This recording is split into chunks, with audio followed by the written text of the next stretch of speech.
মানুষ কতটা জানোয়ার হইলে মসজিদের মধ্যে আল্লাহর একটা পবিত্র ঘরের মধ্যে নিয়ে এরকম ভাবে একটা হত্যা করে, কিভাবে মানুষের মনে একটুও বই নাই, মানে আল্লাহ কেউ বই পায় না।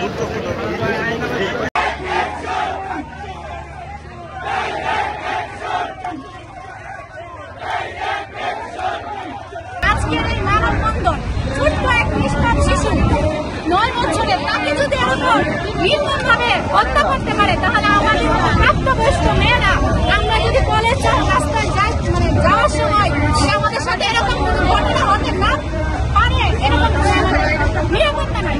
তাই আমরা এখানে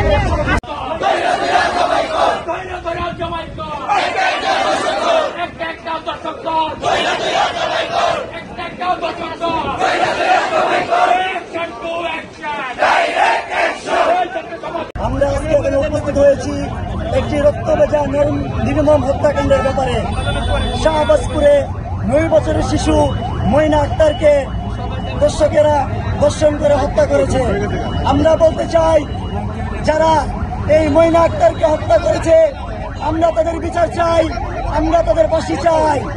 বিশেষ করে আমরা প্রশাসনকে বলতে চাই, আপনারা ঘুম ভাঙেন, আপনারা দর্শকদের গ্রেফতার করেন, আপনারা খুনিদেরকে আপনারা গ্রেফতার করেন। যারা যদি কোনো দলের কারণে, কোনো রাজনৈতিক প্রভাবের কারণে তাদেরকে গ্রেফতার করতে পারে, তাহলে ছাত্র সমাজের কাছে তাদের পরিচয় আপনারা প্রকাশ করেন। আমরা ময়নার রক্ত বিতা যেতে দেব না যতদিন।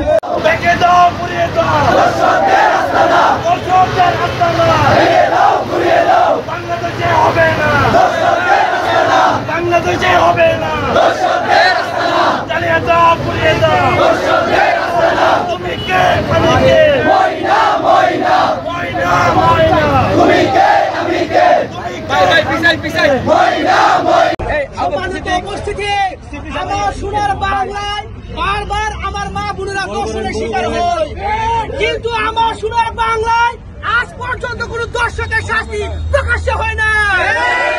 আমাদের একটাই দাবি, আমাদের বোন মাইমুনার হত্যা ও দর্শনকারীদের অনন্ত বিলম্বে গ্রেফতার করে আমাদের এক বিশ্বরে মূলে ফাঁসি দিতে হবে।